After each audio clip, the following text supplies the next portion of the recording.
Les pixels débarquent à Hollywood avec Les Mondes de Ralph.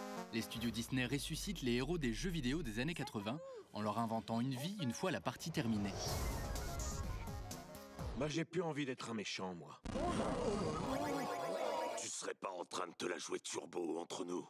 Dans sa quête de rédemption, le méchant Ralph fait un voyage dans l'histoire du jeu vidéo, de Mario le petit plombier au jeu de combat ultra réaliste. Mais c'est de la haute définition. Oh, votre visage, vous êtes... Mon film est une lettre d'amour à tous ces vieux jeux vidéo. J'adorais jouer à Pac-Man, Dig Dog, Donkey Kong. Il y a aussi des références à Call of Duty. Le monde de Sugar Rush, par exemple, est inspiré de Mario Kart et de tous les jeux auxquels je jouais quand j'étais enfant. En effet, à Hollywood, on a aussi toute une génération de réalisateurs qui ont grandi avec le média jeu vidéo. Donc du coup, on retrouve des clins d'œil, des influences, des inspirations. Donc on peut prendre par exemple un film comme Scott Pilgrim.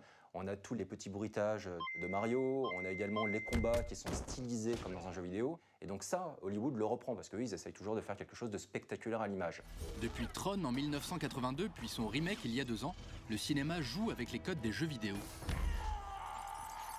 L'expérience s'accélère avec l'arrivée du numérique dans les années 90. Avec Matrix en 99, les frères Wachowski signent le résultat le plus abouti. Il y avait un projet très poussé de participation du jeu vidéo Matrix dérivé du film. En fait, quand ils ont tourné le film, ils ont tourné beaucoup de scènes en plus pour le jeu vidéo lui-même. Je crois que c'est allé jusqu'à presque 1 heure de film en plus dédié au jeu vidéo. On essayait vraiment de pousser au maximum l'interaction entre les deux.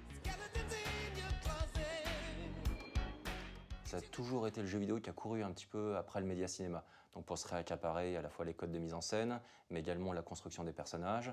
Par exemple, il y a Rockstar qui se détache avec des personnages qui sont réellement ancrés dans le film de genre. On ne serait pas surpris de les voir dans des films de Carpenter ou autres, ou des films de Michael Mann. Donc ils sont vraiment très bien écrits. Le script du jeu Heavy Rain fait par exemple plus de 2000 pages pour narrer l'histoire d'un père à la recherche de son fils. L'industrie du jeu vidéo ne fait pas que copier le cinéma, elle vient le concurrencer sur ses terres. De plus en plus, en fait, on voit des gros éditeurs de jeux vidéo qui vont chercher des talents et des compétences à Hollywood. Donc on va avoir un scénariste qui va venir bosser sur un jeu vidéo, on va avoir un scénariste de Hollywood, on va avoir également un directeur photo qui peut également donner des conseils sur la mise en lumière d'un niveau. Très souvent, les grands compositeurs de bande originale pour Hollywood travaillent également pour le jeu et vice-versa. Donc il y a un véritable échange qui se fait en permanence. L'exemple type, c'est Uncharted. Donc Uncharted de Sony, c'est on peut regarder quelqu'un jouer sans aucun problème. Tout simplement parce que c'est un film qui se déroule à l'écran. À l'inverse de l'ultra-réalisme, le jeu vidéo n'hésite pas non plus à jouer avec le cinéma, voire à s'en moquer, comme la saga du Seigneur des Anneaux réalisée avec des Lego. Il y a déjà une adaptation du livre au film, puis du film au jeu vidéo, puis du jeu vidéo à un autre jeu vidéo avec des Lego. Ce qu'on essaye de faire, c'est de s'inspirer du film et du livre en utilisant tout un panel de personnages qui ne sont pas dans le film.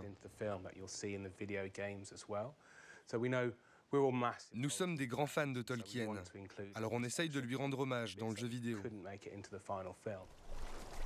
Le jeu vidéo continue ses expériences, dernier exemple en date avec The Last of Us, un jeu qui transforme quasiment le joueur en réalisateur de cinéma.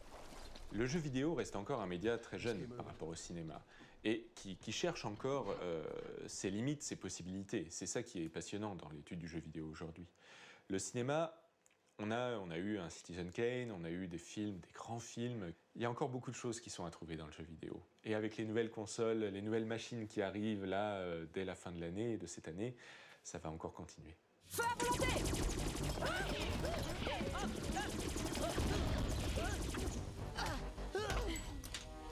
T'es champion du monde de saut de puce, toi.